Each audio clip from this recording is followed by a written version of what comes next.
فؤاد کا ترجمہ عام طور پر لوگ دل سے کرتے، میں نہیں کرتا. یہ اصل میں یہ کمپیوٹر ہے. فائدہ نکالنا کسی چیز سے، انفر کرنا. فائدہ کسے کہتے ہیں؟ گوشت کو جب بھون دیا جاتا ہے، پانی وانی نکل گیا، اسے فعید کہتے ہیں. اس کا خلاصہ نکل آتا ہے. تو یہ فائدہ دماغ نکالتا ہے. یہ سماعت اور بصارت ان پٹ کرتی ہے، ڈیٹا فراہم کرتی ہے. ڈیٹا جو ہے وہ اس میں لوڈ کرتی ہے، اور یہ مشین میں کمپیوٹر جو ہے اسے پروسیس کرتا ہے. ان السمع والبصر والفؤاد کل اولئک کان عنہ مسئولا. ہر شخص سے جواب دہی کی لی جائے گی. تم نے ان کو کیوں استعمال نہیں کیا؟ توہمات میں پڑے رہے. توہمات کی تاریکیوں سے نوع انسانی کو نکالنے والا اسلام، قرآن. اور پھر دیکھیے دنیا مانتی ہے کہ اس سے پہلے فلسفے میں، منطق میں صرف استخراجی منطق کا راج چل رہا تھا، ڈیڈکٹیو نالج.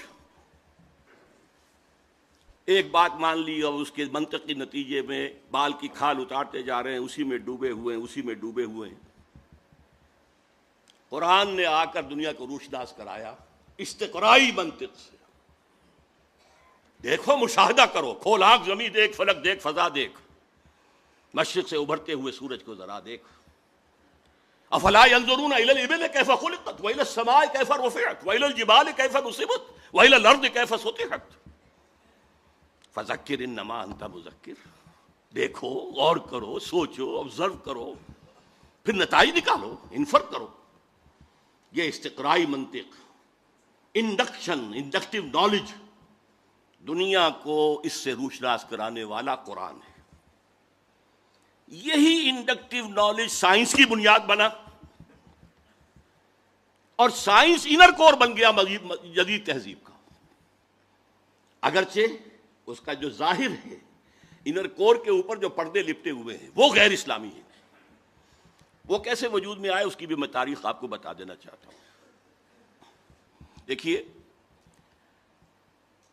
یورپ میں یہودی انتہائی دبے ہوئے، پسے ہوئے، مستضعفین، قابل نفرت، شہروں سے باہر گھٹوس میں وہ رہتے تھے. انہیں اذیت پہنچاتے تھے عیسائی، اور صحیح بات تھی. عیسائی جسے اپنا خدا مانتے، خدا کا بیٹا مانتے، وہ کہتے وہ حرامزادہ تھا، باسٹرڈ، سن آف مین، ولد الزنا، جادوگر تھا، کافر تھا، مرتد تھا، واجب القتل تھا. اسی لیے ہم نے اسے سولی پر چڑھوایا. یہ دوسری بات ہے کہ اللہ نے کیا کیا اور کب انہیں اٹھایا. انتہائی پرسیکیوٹڈ کمیونٹی تھی، اور سب سے زیادہ شدید پرسیکیوشن اسپین میں تھی، جو بہت گہرا کیتھولک ملک ہے. یہی وجہ ہے کہ یہودیوں نے مسلمانوں کی مدد کی اسپین کو فتح کرنے میں، راستے بتائے محمد طارق ابن زیاد کو. نتیجہ کیا نکلا؟ کہ مسلمانوں نے انہیں سر پر بٹھایا، ان کی عزت کی، احترام کیا، تکریم کیا. ایک وقت میں وزیر اعظم جو ہے سلطنت ہسپانیہ کا یہودی تھا. یہ یہودی جو ہیں، انہوں نے وہاں بیٹھ کر یورپ کی پیٹھ میں چھرے گھونپے، عیسائیوں سے بدلے لیے. اس لیے کہ جو لڑکے آتے تھے فرانس سے، جرمنی سے، اٹلی سے، یہ تینوں ملک قریب پڑتے ہیں، وہ پڑھنے کے لیے آتے تھے. کارڈووا کی یونیورسٹی، قرطبہ کی، گریناڈا، کرناٹا، تولیڈو، تلیتوا، یہاں سے پڑھ کر جاتے تھے. اور یہاں یہودی ان کے اندر کچھ اور زہر کے انجیکشن بھی لگاتے تھے، اسلام کی روشن خیالی پر اور اوپر روشن خیالی. اب یہ روشن خیالی کا لفظ میں انورٹڈ کاماز میں بول رہا ہوں. اسلام کے تصور حریت پر مزید ردا، اسلام کے نظریہ مساوات مرد و زن پر مزید ردا. یہ ردے یہودیوں نے اسپین میں بیٹھ کر، اور آپ کو معلوم ہوگا بن گوریون نے کہا ہے the golden era of our diaspora was Muslim Spain. اس نے یہ کہا، یہ ڈائسپورا سن 70 عیسوی سے شروع ہوا تھا. سن 70 عیسوی سے، جبکہ جو ٹائٹس رومی جنرل تھا اس نے گرایا ان کا سیکنڈ ٹیمپل، 1,33,000 یہودی ایک دن میں قتل کیے، اور پھر وہاں سے نکال دیا، بھاگ جاؤ یہاں سے. ڈائسپورا اب وہ دنیا میں منتشر ہو گئے. اس ڈائسپورا کا بن گوریون کہتا ہے the golden period of our diaspora was Muslim Spain. جیسے انہوں نے مسلمانوں کی پیٹھ میں خنجر گھونپا، ایک یہودی عبداللہ ابن سبا نے وہ فتنہ اٹھایا جو آج تک سنی اور شیعہ کے اختلاف کی صورت میں اب تو خون بھی بہہ رہا ہے، اس سے پہلے خون نہیں بہتا تھا. یہ سارا ایک شخص، وہ یہودی فتنہ گر، یہ یہودی فتنہ گر علامہ اقبال کی اصطلاح ہے، اور جسے بنوک کے بارے میں کہا گیا بینک کیا ہے؟ فکر چالاک یہود. یہ دونوں چیزیں جو ہیں مسلمانوں میں تقسیم اور عیسائیوں میں پروٹیسٹنٹ اور کیتھولک کی تقسیم یہودیوں کے پیدا کرنا. آزادی اسلام نے دی. وہ جو اقبال کہتا ہر کو جا بینی جہان رنگ و بو، جہاں کے از خاکش بروید آرزو، یا ز نور مصطفیٰ اورا بہاشت، یا ہنوز اندر تلاش مصطفیٰ. تم دنیا میں کہیں خیر دیکھو گے، خوبی دیکھو گے، بھلائی دیکھو گے، وہ اعلیٰ قدر دیکھو گے، جہاں بھی دیکھو گے یا نور مصطفیٰ سے مانگا گیا ہے، ادھار لیا گیا، مستعار ہے، اور یا ابھی انسان مصطفیٰ کی تلاش میں آگے بڑھ رہا ہے. یہ ڈائلیکٹیکل پروسیس جو ہے ہسٹوریکل، یہ جس رخ پر بڑھ رہا ہے وہ لازماً اس کی منزل اسلام ہے. آزادی انہوں نے اسے آگے بڑھایا، اللہ سے بھی آزادی.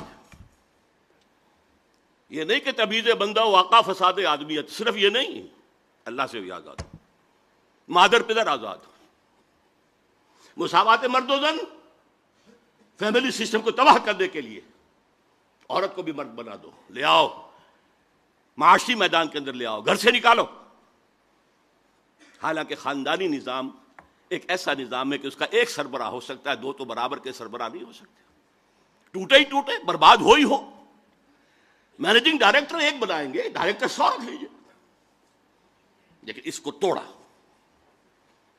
اسی طریقے سے جو ابھی کہا گیا کہ یہ جو کتا ہے یہ فرق نہیں کرتا بیٹی ماں اور بیوی کے اندر، یہ ہم کیوں کرتے؟ پیاس ہے لگتی ہے، جہاں سے پانی ملتا ہے ہم لے لیتے ہیں. تو خامخواہ جو ہے ہماری جنسی جو پیاس ہے اس کے لیے قدغن ہے. اسی شہر لاہور میں ایک پروفیسر تھے تاریخ کے، عبد القادر صاحب، وہ یہ کہا کرتے تھے when I can get fresh milk from the market daily, why should I bind a cow on my door? میں اپنے جنسی جذبے کی تسکین جب چاہوں جہاں سے کر لوں. گائے باندھنا ضروری ہے اپنے گھر پہ، تو یہ بیوی گھر میں لانا ضروری ہے. یہ جو تہذیب کے تباہ کن معاملات ہیں، اور پھر معیشت کے اندر سود. نوٹ کیجئے، پروٹیسٹنٹزم ذہن یہودی کی پیداوار ہے. جیسے این بنوک، این فکر چالاک یہود، اسی طرح پروٹیسٹنٹزم فکر یہودی کی چالاک ہے. اور سب سے بڑا پروٹیسٹنٹ ملک انگلینڈ بنا. چرچ آف انگلینڈ بغاوت کے طور پر سب سے پہلے وہاں قائم ہوا، پوپ سے آزاد. اور وہاں ہی پر آپ کو معلوم ہے کہ سب سے پہلا بینک بنا، بینک آف انگلینڈ. کالون کے ذریعے سے سود کا جواز جو پیدا کیا گیا یہودیوں نے کروایا، شائلاکس نے کروایا. وہ جواز سب سے پہلے اس کو قبول کیا ہے انگلینڈ نے. یہ پروٹیسٹنٹس کی فتح تھی، اور اس کے ذریعے سے رفتہ رفتہ رفتہ رفتہ وہ یورپ کے اوپر قابض ہو گئے. اور آپ کے والد محترم جب دیکھ کر آئے تھے 1905 سے 1908 تک، فرنگ کی رگے جا پنجائے یہود میں، یہ بات نہ کوئی اور دیکھ سکتا تھا نہ بیان کر سکتا تھا. اس ایک مصرے میں بیان کرنا ممکن نہیں کسی کے لیے. اور نہ وہ گہری نگاہ گاہ میری نگاہ تیز چیر گئی دل وجود، نہ وہ کسی اور کو حاصل.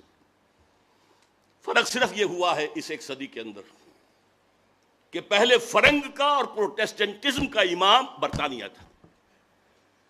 آج فرنگ کا اور پروٹیسٹنٹزم کا امام امریکہ ہے. اچھا، اس کے ساتھ یہ تو تھی ریفارمیشن. دوسرا تھا رینائسنس. رینائسنس کے ذریعے سے انہوں نے علم، اس کی طرف لوگوں کو راغب کیا. لیکن چونکہ احیاء العلوم کی اس تحریک کے پیچھے ایک نیگیٹو موٹیو تھا، پاپائیت کے نظام کے خلاف بغاوت، اور پاپائیت ہی ان کے نزدیک مذہب کا مذہب تھی، مذہب کے خلاف بغاوت۔ لہذا اس کے تحت رد عمل کے طور پر جو علوم اور فنون جنم لیے جنہوں نے، وہ بے خدا بلکہ مخالف خدا۔ سیاست سے اللہ کو نکالو، حاکم وہ نہیں ہے، حاکم عوام ہے۔ معیشت سے قرض حسنہ، شراکت مزاربت کو نکالو، بینک لاؤ، سود پر مبنی۔ معاشرت میں حیا، عفت، عصمت کے تصورات ختم کرو، اور آج کی یونائٹڈ نیشنز کی اصطلاح میں پروسٹیٹیوٹس کو بھی سیکس ورکرز کہو، وہ بھی ایک محنت کرنے والے ہیں، محنت کرنے والیاں ہیں۔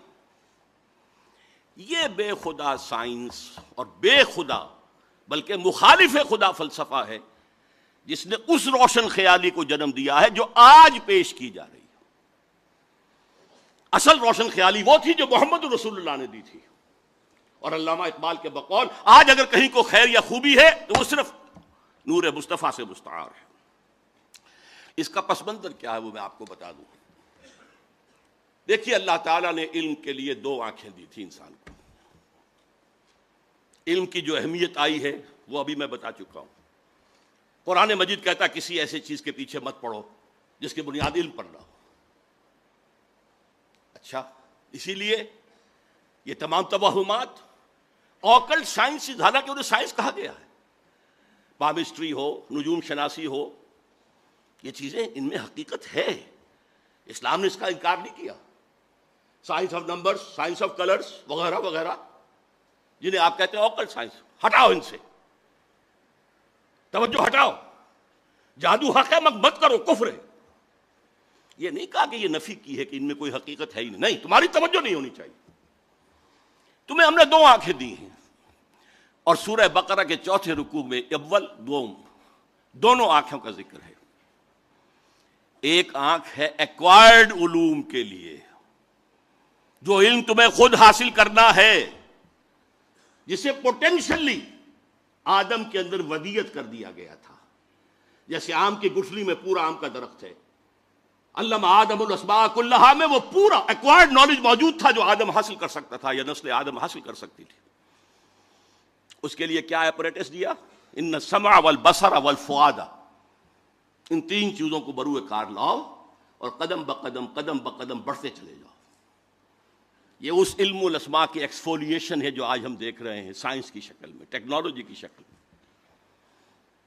یہ بھی اللہ کا دیا ہوا علم ہے، اسے سیکولر علم نہ کہیے، قطعاً نہیں، بلکہ بڑا پیارا جملہ کہتے تھے ڈاکٹر رفیع الدین مرحوم و مغفور، میرے نزدیک فکر اقبال کے بہت بڑے شارح،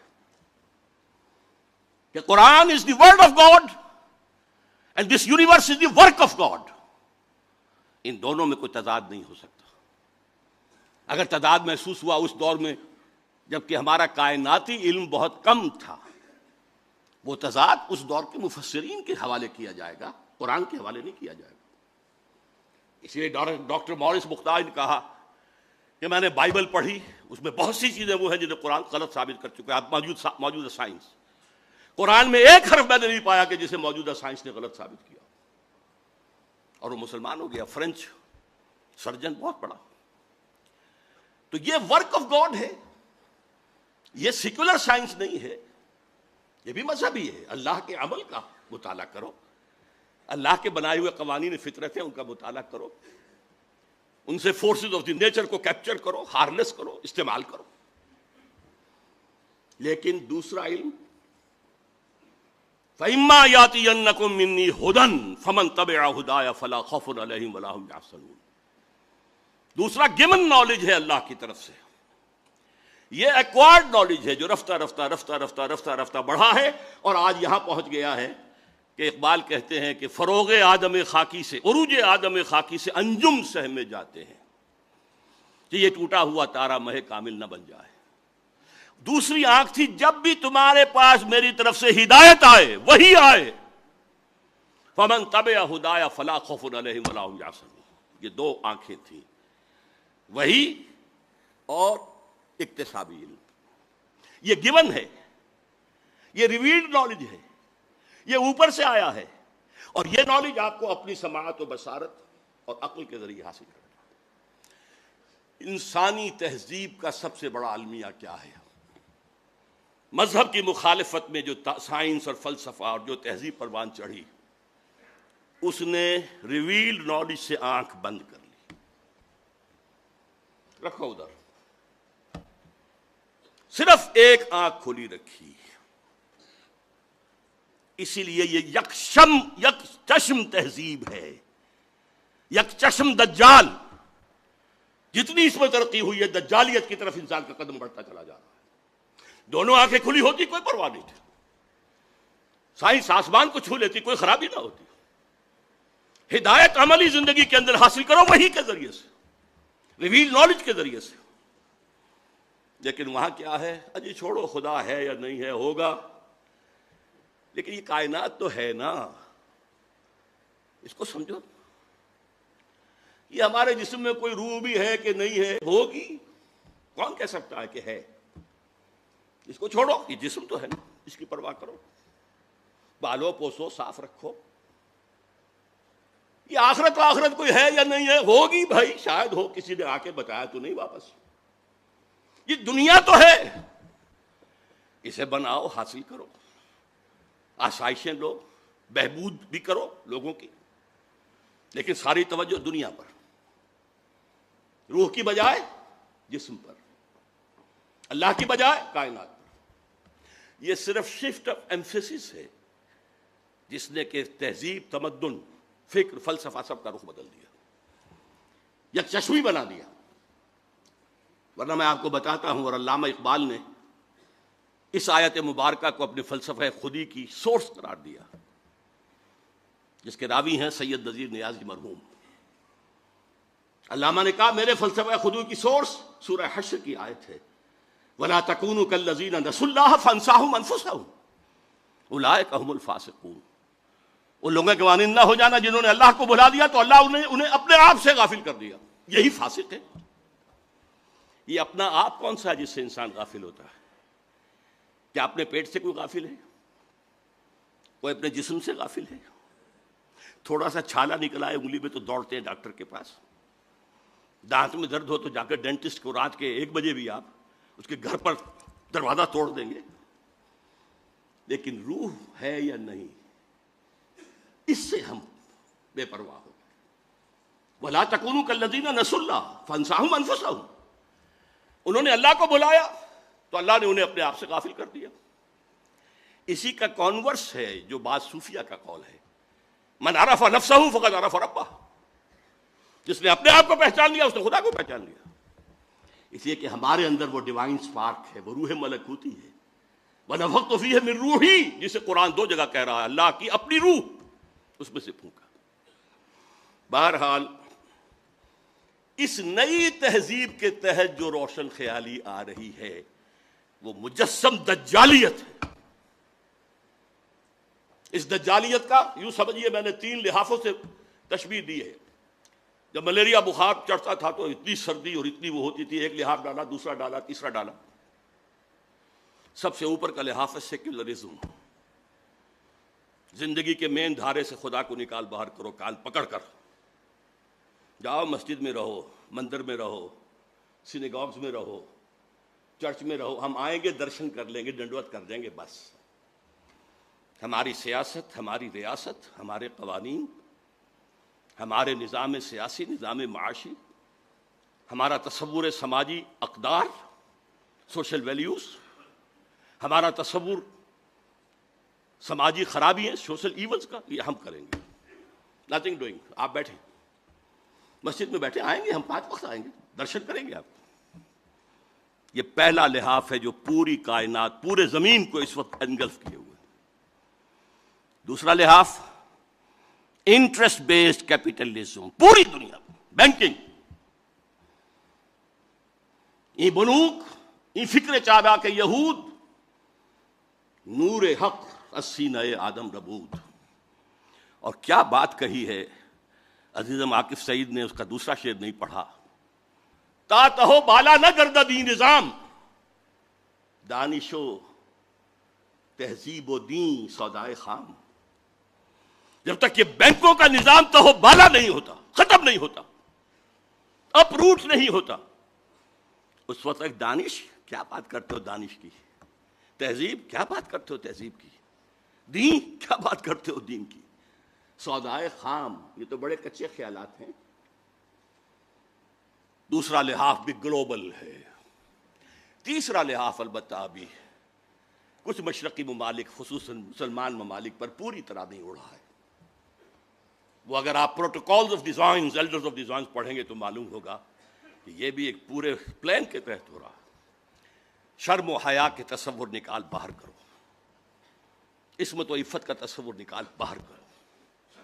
عزیز واقف نے تو کہا کہ خانہ داری بھی کرے، وہ کہتے ہیں خانہ داری اس کا کام ہے ہی نہیں، اگر وہ کرے گی تو اجرت مانگے گی شوہر سے، بچے جنے گی تو اجرت مانگے گی شوہر سے۔ یہ تو social engineering programme of United Nations Assembly کا ہے، جس کا سب سے بڑا جو ہے چمچہ اس وقت صدر مشرف بنا ہوا ہے۔ پوری دنیا میں کہیں نہیں ہے کہ عورتوں کو اس طریقے سے سیٹیں، ڈیموکریسی کا معجزہ ہمارے برابر موجود ہے انڈیا، معجزہ مانتی ہے دنیا اس کو، کہ مانا جاتا ہے کہ ڈیموکریسی جو ہے وہ لو پرسنٹیج آف لٹریسی کے ساتھ نہیں چل سکتی، اور وہاں چل رہی ہے، یہ معجزہ ہے۔ اسی لیے وہ ہندوستان کی پرستش کرتے ہیں، ڈیموکریسی ان کا مذہب ہے، امریکہ میں نہیں ہے، کہاں ہے؟ لیکن وہ شیطان کے چمچے جو ہیں وہ شیطان کو کوئی کان قطر دیں گے، اس کو بھی پیچھے چھوڑ جائیں گے۔ اس کے ضمن میں ڈاکٹر جاوید اقبال صاحب کی خاص طور پر توجہ منعطف کراؤں گا۔ رینڈ کارپوریشن جو امریکہ کا ہائیسٹ لیول کا تھنک ٹینک، اس کی تازہ ترین رپورٹ جو آئی ہے اس میں انہوں نے مسلمانوں کو 4 طبقات میں تقسیم کیا۔ ایک فنڈامنٹلسٹ ہیں جو اسلام کو صرف مذہب نہیں سمجھتے، نظام سمجھتے ہیں، دی پولیٹیکو سوشو اکنامک سسٹم۔ یہ ہماری ہٹ لسٹ پر نمبر 1 ہے، انہیں ہم نے ختم کرنا ہی کرنا ہے، یہ ہمارے دشمن ہیں۔ اس لیے کہ انہیں مذہب سے دشمنی نہیں ہے، نمازیں پڑھو، تم آئے امریکہ میں، تم نے چرچ خریدے، مسجدیں بنا لی، ہم نے تو کوئی اعتراض نہیں کیا، تم نے سینیگوگز خریدے، مسجدیں بنا لی، ہم نے تو کوئی اعتراض نہیں کیا، تم رمضان میں روزے رکھتے ہو، ہم تمہیں ایک افطاری پارٹی دے دیتے ہیں وائٹ ہاؤس میں، تم عید اور بقرعید مناتے ہو، ہم یادگاری ٹکٹ ایشو کر دیتے ہیں۔ ہاں، تمہارے اسلام سے بھی کوئی دشمنی نہیں۔ ہاں، Islam as a politico socio economic system, جسے وہ پولیٹیکل اسلام بھی کہہ دیتے ہیں، یہ ہمارا دشمن ہے، اور اس کی وجہ صاف ہے۔ نصف صدی تک جو کولڈ وار جاری رہی وہ نظام کی جنگ تھی، مذہب کی تو کوئی جنگ نہیں تھی۔ مغرب میں وہی کرسچینٹی تھی جو یورپ میں اور یو ایس ایس آر کے اندر تھی، وہی کرسچینٹی۔ فرق کیا ہے؟ صرف ایک فرقے کا فرق ہے، پروٹیسٹنٹزم ہے، کیتھولسزم ہے، اور جس کو کہتے ہیں وہ مشرقی آرتھوڈاکس، ایسٹرن آرتھوڈاکس، یہ اللہ اللہ خیر چلو، مذہب تو ایک ہے۔ ساری جنگ نظام کی تھی، ان کے سرمایہ دارانہ نظام کو اتنی بڑی دھمکی مل گئی تھی، چیلنج مل گیا تھا، وہ سوچتے تھے ہوا ہو جائے گا پانی میں یہ، اور ایک وقت میں مغرب کانپ رہا تھا، اس لیے کہ روس خلا میں پہلے پہنچ گیا تھا، ابھی امریکہ تو بہت پیچھے تھا۔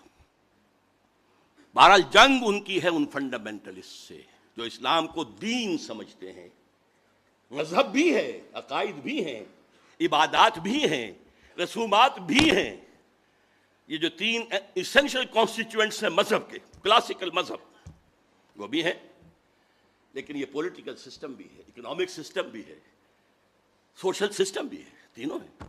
3 × 3 بن کر 6 بنتے ہیں۔ دوسرا طبقہ انہوں نے کہا یہ ہے جن کو ڈاکٹر صاحب نے کہا روایت پسند۔ یہ کون لوگ ہیں؟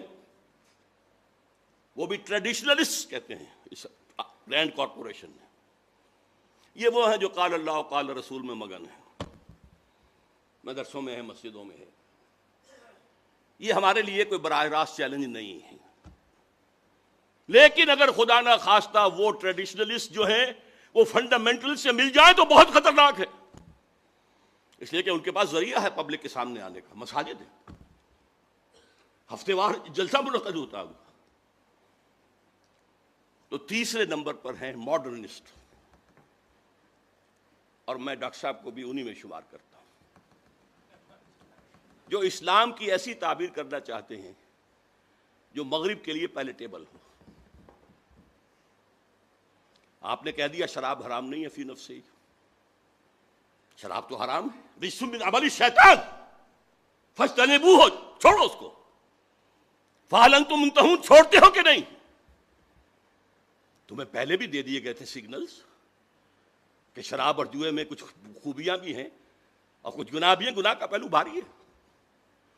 پھر کہہ دیا گیا تھا شراب کے نشے میں نماز کے قریب نہ ہو، لیکن سورہ مائدہ کی آخری آیات میں جو ڈاکٹر صاحب پڑھیے، یہ جو ہیں ماڈرنسٹ، کسی صاحب نے کہہ دیا اسلام میں پردہ ہے، یہ تو تہذیبی بات تھی صرف، یہ ہے کہ جو مغرب میں فٹ کرنا چاہتے ہیں مشرق کی ان اقدار کو، ان کے بارے میں رینڈ کارپوریشن میں ہے کہ ان کے پاس پبلک سے کانٹیکٹ کا کوئی ذریعہ نہیں ہے، انہیں میڈیا پر، خاص طور پر الیکٹرانک میڈیا میں نمایاں کیا جائے۔ اب جو کچھ اے آر وائی کر رہی ہے اور جو کچھ کہ کیو ٹی وی کر رہا ہے یا جیو ٹی وی کر رہا ہے، یہ کس کے زیر اثر ہے؟ دیا ہی پہلے لیا ہے، جو موجود ہے وہ سب سے پہلے۔ چوتھا انہوں نے کہا ہے کہ سیکولرسٹ ہیں، وہ تو ہیں ہی ہمارے۔ اب یہ 2+2 کی تقسیم انہوں نے کی ہے، ماڈرنسٹ پلس سیکولرسٹ، ان کی سرپرستی کرو، انہیں سپورٹ دو، اور فنڈامنٹلسٹ اور ٹریڈیشنلسٹ، ان دونوں کو دباؤ۔ یہ ہے آج آسمان امریکہ کی وحی۔ اب یہ تو میں نے آپ کے سامنے عرض کر دیا کہ یہ جدید روشن خیالی کی جڑ کہاں سے ہوئی، انلائٹنمنٹ سے جو شروع ہوا، اس کا ایک جز جو انر کور قرار دیا ہے اس علامہ اقبال نے، اگرچہ اس کا ظاہر کچھ اور ہے، نظر کو خیرہ کرتی ہے چمک تہذیب حاضر کی یہ صناعی، مگر جھوٹے نگوں کی ریزہ کاری ہے، اور خیرہ نہ کر سکا مجھے جلوہ دانش فرنگ، سرما ہے میری آنکھ کا خاک حجاز و حول قدس۔ پسر اقبال سے معذرت کے ساتھ عرض کر رہا ہوں، میں نے اس میں تبدیلی کی ہے مصرے میں، اس لیے کہ مدینہ و حجاز تو ایک ہی شے کا نام ہے، علم محمدی کے دروازہ ہیں حضرت علی، وہ نجف کہا نا انہوں نے، وہ حضرت علی کے حوالے سے۔ میں کہہ رہا ہوں ان میں واو عطف نہیں آ سکتا، وہ تو ایک وحدت ہے۔ ہاں دوسری سورس جو ہے old testament and new testament, حول قدس الذی بارکنا حولہ، جہاں سینکڑوں انبیاء دفن ہیں، جہاں ابراہیم دفن ہیں، جہاں یعقوب اور اسحاق دفن ہیں، جہاں ان کے خیال میں سولی چڑھائی گئی تھی حضرت عیسیٰ کو، وغیرہ وغیرہ۔ تو میں نے اس میں ترمیم کی ہے، اور مجھے امید ہے، میں کوئی علامہ اقبال کے کلام کا یا پیغام کا ماہر ہونے کا دعویٰ نہیں کرتا، البتہ ان کے آخری زمانے کی ایک نظم، اس کے آخری شعر کا مصداق میں خود کو بھی سمجھتا ہوں۔ چنگ را گیرے از دستم کہ کار از دست رفت، نغمام خو گشت و از رگھائے ساز آید برون۔ لوگوں مجھ سے یہ ستار، یہ چنگ لے لو، میں اپنی انگلیوں سے جو اس کو چھیڑ رہا تھا تاروں کو، اب ہاتھ کا کام پورا ہو گیا ہے، اب میرا نغمہ اس ستار کے تاروں کے اندر خون بن کر گردش کر رہا ہے، اور اس کی رگوں سے، اس کے تاروں سے خود بخود نکلے گا۔ میں اپنے آپ کو یکے از رگ ہائے فکر اقبال سمجھتا ہوں، یکے چنگ را گیرے دس دستم۔ اور ڈاکٹر صاحب سے میں پھر عرض کروں گا کہ جو ریکنسٹرکشن اور علامہ کی شاعری کا فرق ہے، اس کے لیے یہ بات بھی نوٹ کر لیجئے کہ لیکچرز میں وہ مہدی کا تصور اور مسیح اور اس کا تصور، اس کو کہتے ہیں کہ یہ امیجین اثرات ہیں اسلام پر۔ اصل میں لیکچرز کا موضوع ہے عقل، بعض چیزیں عقل میں نہیں آتی، فلسفہ تو عقل کی حدود سے باہر نہیں جائے گا، لیکن ان کی شاعری الہامی تھی. اس بات کو کہا تھا اشفاق احمد صاحب نے، وہ تلقین شاہ، کہ شاعری والا اقبال رات کا اقبال تھا جس میں اسے الہام ہوتا تھا، اور ریکنسٹرکشن والا اقبال دن کا اقبال تھا جو اپنے عقل سے کام کرتا تھا. تو مہدی کا تصور کی اس طرح کی نفی. لیکن یہ شعر جس کا آخری شعر میں نے آپ کو جس نظم کا سنایا، اس کا پہلا شعر کیا ہے؟ خضر وقت از خلوت دشت حجاز آید برون، کارواں زیں وادی دور و دراز آید برون. خضر وقت مہدی دشت حجاز سے باہر آئے گا. اس میں سنی اور شیعہ دونوں تصور آ گئے. شیعوں کے نزدیک حضرت مہدی 12ویں امام تھے جو روپوش ہیں، وہ ظاہر ہوں گے، اور سنیوں کے نزدیک حضرت ام سلمہ کی حدیث ہے کہ خلیفہ کے انتقال کے بعد خانہ جنگی ہو جائے گی، اور ایک شخص کی طرف لوگ دیکھ رہے ہوں گے رہنمائی کے لیے، اور وہ اس سے گریز کرتا ہوا مدینے سے بھاگ کر مکے میں چھپ جائے گا. لوگ وہاں سے تلاش کریں گے، نکالیں گے تو نکالیں گے. خضر وقت از خلوت دشت حجاز آید برون، کارواں زیں وادی دور و دراز. یہ وادی سندھ جس کا ایک حصہ افغانستان ہے، مشرقی افغانستان، دوسرا حصہ یہ پاکستان ہے، یہاں سے نکلے گا جو حضور کی حدیث کے مطابق یخرج ناس من المشرق یوطئون للمہدی، یعنی سلطان ہی. مشرقی ملک سے فوجیں آئیں گی جو مہدی کی حکومت کو قائم کریں گی. اللہ کرے کہ وہ پاکستان ہو. اقبال کے خواب میں وہ پاکستان ہی تھا اور افغانستان بھی ساتھ. بہرحال آج جو قرات ہوئی اس میں بھی جو نقشہ کھینچا گیا ہے کہ یہود و نصارہ کو اپنا ولی نہ بناؤ. ہماری بدقسمتی ہے کہ اس دور کے بہت بڑے مفکر، مؤرخ، درویش صفت انسان ڈاکٹر حمید اللہ مرحوم نے اس آیت میں ولی کا ترجمہ کیا ہے حاکم نہ بناؤ. حیران، عربی کے بہت بڑے ماہر، لیکن میرے نزدیک یہ آیت قرآنی وَمَن نُعَمِّرْهُ نُنَكِّسُ فِي الْخَلْقِ، جس کی عمر زیادہ کر دیتے ہیں اس کی عقل اوندی کر دیتے ہیں، تخلیقی صلاحیتیں کم کر دیتے ہیں. وہ اولیاء کا ترجمہ حاکم کہہ رہا. اچھا حاکم کوئی کسی کو خود بناتا؟ انگریز آئے تھے تو ہم نے بنایا تھا؟ وہ تو آئے تھے اپنے زور زور سے آئے تھے. یہ ولی کا ترجمہ ہے، جمع ہے اولیاء. انہیں ساتھی نہ بناؤ، ہمدرد نہ بناؤ، سہارا نہ بناؤ، پشت پناہ نہ بناؤ، دوست نہ بناؤ، رازدان نہ بناؤ. یہ اس کا ترجمہ ہے. تو واقعتاً اس وقت ہم یہود و نصارہ کے اندر جو آیت میں الفاظ آئے تھے یسارعون فی الخیر فیہم، کچھ لوگ ہیں گھسنا چاہتے ہیں ان کے اندر، ان کی تہذیب میں، ان کے تمدن میں، ان کے نظام میں گھسنا چاہتے ہیں. اور کہتے کیا ہیں؟ جیسے کہ کہا تھا 11 ستمبر 2001 کو صدر مشرف نے، جو میں نے اپنے کانوں سے سنا پھر 16 ستمبر 2001 کو، اگر ہم اس وقت ساتھ دیں گے امریکہ ہماری ایٹمی صلاحیت کی بھی حفاظت کرے گا، کشمیر کا مسئلہ حل کرا دے گا، نہیں تو یہ سارے معاملہ ابھی ختم ہو جائے. ان یصیبنا دائرہ، کہ ہم پر کوئی مصیبت نہ آ جائے. ڈر رہے ہیں. وہ ڈر کیوں رہے ہیں؟ اللہ پر یقین نہیں، اللہ کی مدد کا احساس نہیں. آئے گی نہیں اللہ کی مدد. تم اللہ سے جنگ کر رہے ہو، مدد کیسے آئے گی؟ لہذا ان میں گھس رہے ہیں. لیکن اس کے مقابلے میں جو ایک جماعت کا نقشہ پیش کیا گیا ہے، من یرتد منکم عن دینہ فسوف یأتی اللہ بقوم یحبہم ویحبونہ، اور وہ اس کی راہ میں جہاد کریں گے، اللہ ان سے محبت کرے گا، وہ اللہ سے محبت کریں گے، اور وہ کافروں پر سخت ہوں گے، اہل ایمان پر نرم ہوں گے، اللہ کی راہ میں جہاد کریں گے.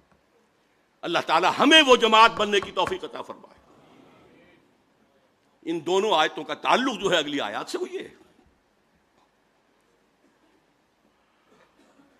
مولانا فاروقی صاحب نے حضرت عائشہ کا شعر کا جو ایک مصرع مجھے یاد رہ سکا ہے، وہ لیسا لشمسنا لمحن غروب، سارے دنیا میں یہ بھی ہے سورج ہے وہ غروب ہو جاتا ہے، ہمارا سورج کبھی غروب نہیں ہوگا.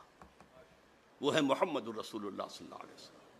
اقبال کی زبان میں سنا چکا ہوں، ہر کو جا بینی جہان رنگ و بو، جہاں کے از خاکش بروید آرزو، یاد نور مصطفیٰ اورا بہاست، یا ہنود اندر تلاش مصطفیٰ است۔ پھر جو آیت انہوں نے پڑھی، ودو لو تکفرون، وہ یہ چاہتے ہیں تم بھی کافر ہو جاؤ جیسے وہ خود کافر ہے۔ دم کٹی بلی چاہتی ہے سب کی دمیں کٹ جائیں۔ اس کو نہ سمجھ کر اور صرف وقتی سے فائد، میں نے کہہ دیا تھا 16 ستمبر 2001 کو، روبرو کہا تھا کہ آپ جو کچھ کر رہے ہیں وہ غداری ہے عدل و انصاف کے مسلمہ اصولوں سے، کہ ابھی کوئی جرم ثابت نہیں، طالبان کا تو کوئی ہے ہی نہیں جرم، اگر آپ کہتے ہیں اسامہ بن لادن کا وہ بھی ثابت نہیں، اور سزا دینے پر تل گئے۔ کون سے اصول ہیں یہ عدالت کے؟ ڈاکٹر صاحب تو چیف جسٹس بھی رہے ہیں۔ نمبر 2، یہ غیرت اور حمیت سے بغاوت ہے۔ ایک حکومت آپ نے قائم کروائی، مدد کی، سپورٹ کیا، پروموٹ کیا، اس کا سفیر آج تک بھی بیٹھا ہوا ہے آپ نے انہیں ریکگنائز کیا، اور ایک دھمکی پر پتاشے کی طرح بیٹھ کے 180 کا ٹرن لے لیا۔ تو کوئی غیرت اور حمیت بھی کسی شے کا نام ہے؟ کہ حمیت نام تھا جس کا، گئی تیمور کے گھر سے، وہ تیمور کے گھر سے کیا سادات کے گھر سے گئی، مشرف صاحب تو سید ہونے کے مدعی ہیں۔ اور نمبر 3، یہ بغاوت ہوگی اسلام سے کہ ایک مسلمان حکومت کے خلاف، مسلمان ملک کے خلاف غیر مسلموں کا ساتھ دیا تھا۔ البتہ جو آپ بتا رہے ہیں حکمتیں وہ حقیقی ہیں، میں مانتا ہوں، لیکن وقتی ہیں، جلد یا بدیر آپ کی باری آ کر رہے گی۔ بعد میں خود کہا مشرف نے کہ ہماری باری بھی آ سکتی ہے، لیکن آپ جا رہے ہیں اسی کے دامن میں، لا ملجا منکا ولا ماوا الا الیک۔ یہ تو دعا ہے رات کے وقت سونے کی مصنون دعا، اے اللہ تیرے کسی اقدام کے خلاف کہیں پناہ لینے کی جگہ ہے ہی نہیں سوائے تیرے دامن کے۔ جیسے ماں بچے کو مارتی ہے اور بچہ ماں سے چمٹا جاتا، کہاں جائے؟ لہٰذا یہ امریکہ سے چمٹے جا رہے ہیں۔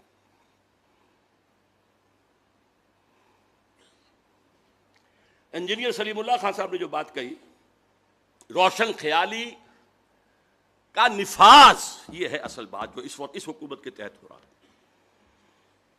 پوری ریاستی مشینری کو استعمال کر کے، اپنے خیالات مطلقہ کو استعمال کر کے، جو ان کے خیال میں روشن خیالی ہے، جو روشن خیالی کا اتاترک ماڈل ہے، برقعے زبردستی اتروا دیے، انگریزی لباس پہننا لازم کر دیا گیا، اذان بھی دو تو ترکی میں دو، نماز پڑھو تو ترکی میں پڑھو۔ یہ سارا معاملہ یہ شخص بھی کرے گا اگر اسے مہلت مل گئی، بلکہ اس سے 10 قدم آگے جائے گا۔ حافظ عاکف سعید صاحب کی گفتگو میں سے میں نے صرف ایک چیز نوٹ کی تھی، اس کا میں پہلے تذکرہ کر چکا ہوں کہ تمہاری تہذیب اپنے خنجر سے آپ ہی خودکشی کرے گی۔ یہ واقعہ ہے جو پیش آ چکا، تہذیب مر چکی ہے، خلاف فطرت، اصول تخلیق کے خلاف دنیا جا رہی ہے، جسے قرآن نے کہا تقطعون السبیل، تم راہ مار رہے ہو۔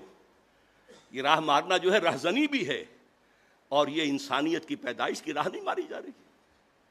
2 عورتوں کی شادی، 2 مردوں کی شادی، فطرت کے راہ کو مسدود کیا جا رہا ہے۔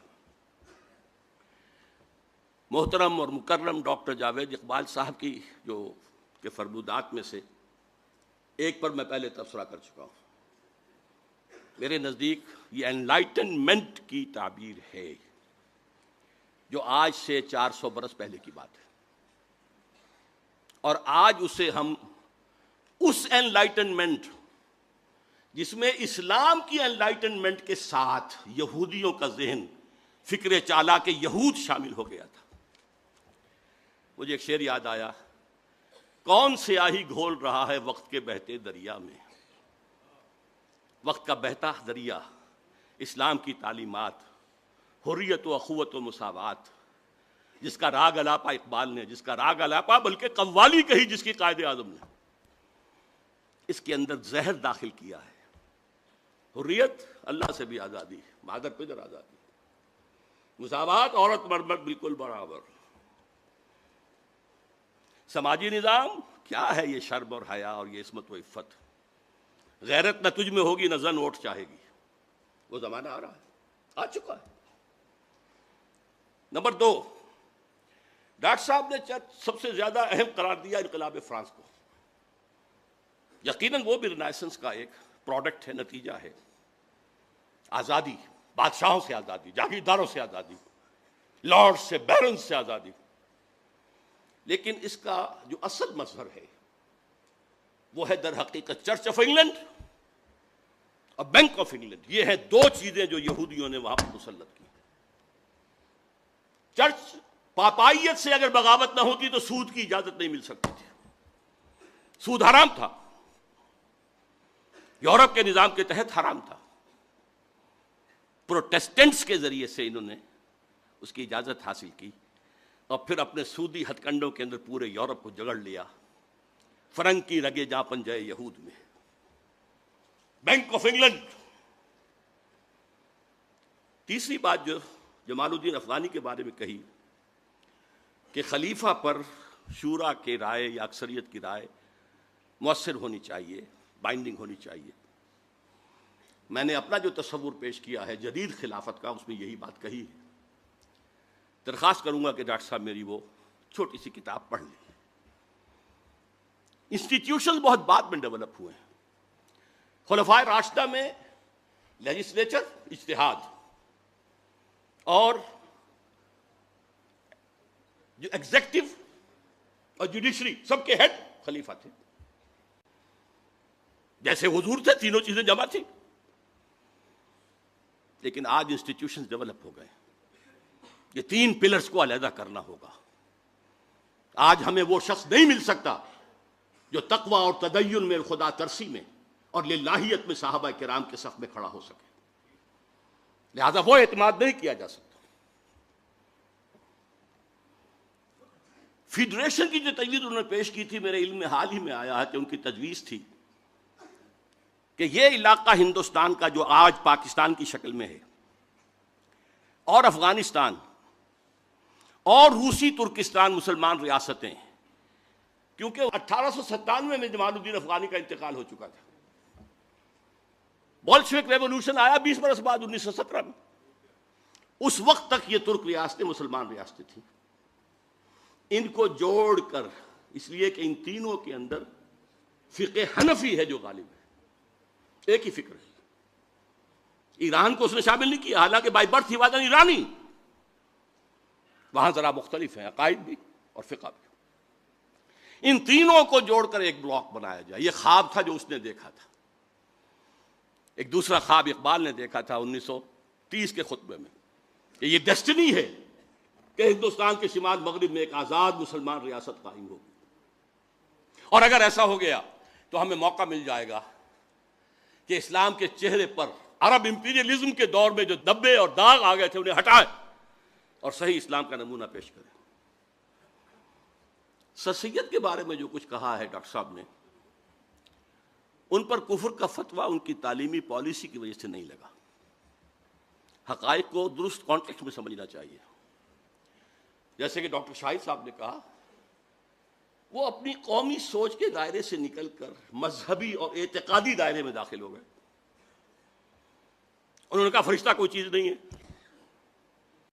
صرف فورسز آف دی نیچر جو ہے وہ فرشتے ہیں بس، کوئی ان کا باڈیلی ایگزسٹنس نہیں ہے، شخصی کوئی ان کا وجود نہیں. جن بھی عام انسان ہوتے ہیں کوئی نہیں آگ سے پیدا کیے گئے. بس صرف جیسے ہم کہتے ہیں کہ وہ غصے میں آگ بگولا ہو گیا، تو جو ان پڑھ قسم کے لوگ ہوتے ہیں وہ غصے میں آگ بگولا ہو جاتے ہیں. اس لیے وہ لوگ ہیں کہ جنہوں جن کہا گیا. وہ آگ تو نہیں ہوتے، نہ آگ سے بنے، انسانی ہوتے. معجزات کا انہوں نے انکار کیا. وہ جو قانون مادی تھا اس کو اتنا غالب سمجھا کہ قدرت خدابندی بھی اس کی پابند ہو چکی ہے. یہ قوانین اللہ نے بنائے، کیا وہ انہیں توڑ نہیں سکتا کبھی؟ نہیں، یہ قوانین بالا تر ہیں. اس اعتبار سے ان پر کفر کے فتوے لگے. وہ علم کلام کے میدان میں آ گئے تھے، ورنہ صرف تعلیم کی بات کرتے تو اختلاف تھا علماء کو. علماء نے اصل میں وہ نان کوآپریشن شروع کر دی تھی بہت پہلے، جس کا خواب گاندھی کو بہت بعد میں آیا. ہم تمہارا علم پڑھیں گے، نہ سائنس پڑھیں گے، نہ فلسفہ پڑھیں گے، نہ تمہارے کالجوں اور یونیورسٹیوں میں جائیں گے، ہم تو قال اللہ و قال رسول کے جزیرے بنا کر بیٹھ جائیں گے کونوں کھدروں میں. It was a naan cooperation with the Britishers. بہرحال اس میں پازیٹیو اور نیگیٹو دونوں باتیں کہی جا سکتی ہیں. اور میں ڈاکٹر صاحب کی خدمت میں اپنا چھوٹا سا مضمون پیش کروں گا. اسلام کی نشت ثانیہ کرنے کا اصل کام. درخواست ہے اور آپ لوگوں کے سامنے اعلیٰ رؤوس الارشاد وعدہ لینا چاہتا ہوں کہ ضرور پڑھیں گے. علامہ اقبال کے بعد میں مولانا مودود نے جو کہا وہ میں سمجھتا ہوں زیادتی ہے. مودودی صاحب نے جو باتیں کہیں کہ وہ ملامتی یا فرقے سے تھے، یہ صوفیوں کا ایک مسلک ہے. بعض صوفی جو للہیت میں اتنے گزر جاتے تھے، غلو، کہ لوگ کہیں ہمارے عقیدت مند نہ ہو جائیں. عقیدت مند ہو جائیں گے تو ہمارے ہاتھ چومیں گے، ہمارے پاؤں چومیں گے، شخصیت پرستی آ جائے گی، اور یہی بت پرستی کی بنیاد ہوتی ہے. تو وہ خلاف شرع کام علل اعلان کرتے تھے تاکہ لوگ ہم سے متنفر ہو جائیں، ہمارے پاس نہ آئے، لیٹ اس الون، ہمیں رہنے دیں. اس میں کوئی توہین کا پہلو بالکل نہیں تھا. علامہ اقبال کے خطبہ الہ آباد میں جو قومیت کی بحث ہے اس کو تو عام کیا ہی مودودی نے. مسئلہ قومیت نامی کتاب لکھ کر. علامہ کا خطبہ تو آج بھی لوگ پڑھیں تو سمجھ نہیں سکتے، وہ فلسفیانہ بحث ہے، لیکن اس کو عام کیا ہے. مسئلہ قومیت کے نام سے کتاب، جو ایک زمانے میں مسلم لیگیوں کے آنکھ کا تارا تھی اور ہزاروں لاکھوں اس کے جو ہے تقسیم کیے گئے. البتہ بعد میں ان کا اختلاف تھا کہ قیادت ایسے لوگوں کے ہاتھ میں آ رہی ہے جسے آپ نے بھی کہا کہ وہ سیکولر مائنڈڈ تھے، پریکٹسنگ مسلم نہیں تھے، تو اس سے اسلامی ریاست قائم نہیں ہوگی، ایک مسلم نیشن سٹیٹ اور وجود میں آ جائے گی. اور یہ بات سچی ثابت ہوئی ان کی. بہرحال میں سمجھتا ہوں زیادتی ہے ان کا ذکر ان علماء کے ساتھ کرنا. ہاں، مولانا مدنی رحمۃ اللہ علیہ، اسی طریقے سے مولانا نجم الدین اصلاحی یا عطا اللہ شاہ صاحب بخاری، اور ریکنسٹرکشن کے بارے میں یہ کہ یہ شورائی جو یہ سوڈانی عالم نے کہا کہ یہ کفریات ہیں، یا سلیمان ندوی صاحب نے کہا کہ یہ کتاب نہ لکھی جاتی تو بہتر تھا.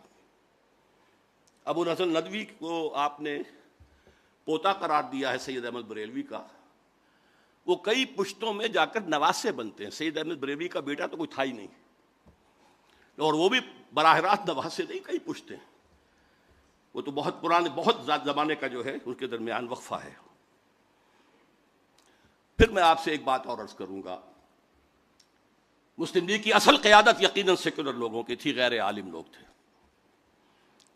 اب ڈاکٹر شاہد مسعود صاحب انہیں خام خواہ عالم بنانا چاہیں تو وہ عالم نہیں بن جائیں گے. اقبال عالم تھا، اس کی ابتدائی تربیت علامہ میر حسن کے تحت ہوئی تھی. اس کے اندر اپنے والد اور والدہ کا خون دوڑ رہا تھا، جو صوفی مزاج تھے، قائد اعظم نہیں تھے. وہ ایک عام قسم کے کھوجے گھرانے میں، کاروباری گھرانے میں پیدا ہوئے. ان کی تعلیم میں، تربیت میں کوئی دین کا دخل نہیں. وہ اور تھے، یہ اور تھے. اب میں بدقسمتی سمجھتا ہوں کہ قیام پاکستان میں اصل بات کی جاتی ہے قائد اعظم کی، اصل بات اقبال کی کرنی چاہیے، جس کا مرید بن گیا تھا محمد علی جناح. لندن کی تیسری گول میز کانفرنس کے موقع پر جو ملاقاتیں ہوئی ہیں، اسے میں آج کل کہہ رہا ہوں یہ مولانا روم اور شمس تبریز کی ملاقاتوں کے برابر تھیں. وہ واپس آئے ہیں تو اس کے بعد انہوں نے قوالی گائی ہے اسلام کی. یہ سب وہ انجیکشن تھا جو اقبال نے دیا تھا، جو 37 کے خطبے میں مسلم لیگ میں دے چکے تھے. بہرحال روشن خیالی کی اس میں اب آج کی روشن خیالی جو ہے، آپ نے چونکہ ان میں مولانا شبلی کا نام بھی لیا ہے، وہ یقیناً موجودہ حساب سے بھی روشن خیال تھے. انہوں نے آپ کے والد مرحوم کو بھی ایک خاص پہلو سے غلط راستے پر ڈالا، گمراہ کیا، اگرچہ علامہ اقبال وہاں تک نہیں پہنچے تھے. اس پر ایک پورا مقالہ لکھا جا چکا ہے اور میں اس کا بڑا احسان سمجھتا ہوں. بہرحال آج کیا ہو رہا ہے، علامہ شبلی کی پوتی اب نماز کرائے گی امریکہ کے اندر. یہ جو روشن خیالی کے بیج تھے وہ برگ و بار آج لا رہے ہیں نا، ان کی پوتی ہے. اب پہلے تو وہ کوئی ڈاکٹر امینہ ودود تھی، وہ کہاں سے ٹپکی ہیں یہ تو ہمیں معلوم نہیں، لیکن اب آ رہی ہے شبلی کی پوتی روشن خیالی لے کر. میں ڈاکٹر صاحب کی ان تینوں اصطلاحات کو پسند کرتا ہوں، اصلاح پسند، روایت پسند اور عوام کی پسند کا مذہب. یہ تینوں اصطلاحات صحیح ہیں اور میں سمجھتا ہوں معتدل ہیں، ماڈریٹ ہیں. یہ بات ہمیشہ رہی ہے، بقول اقبال آئین نو سے ڈرنا، طرز کہن پہ اڑنا. مشکل یہی کٹھن ہے قوموں کی زندگی میں. یہ مراحل آتے ہیں، نئے خیالات کی پذیرائی آسانی سے نہیں ہوتی. یقیناً اجتہاد کا دروازہ جو ہمارے خاص طور پر سنی اسلام کے اندر بند ہے سینکڑوں برس سے، اسے کھولا جانا چاہیے. لیکن ظاہر بات ہے کہ اس کے کچھ حدود ہیں، قیود ہیں، کچھ پیرامیٹرز ہیں، ان کے اندر وہ اجتہاد ہوتا ہے.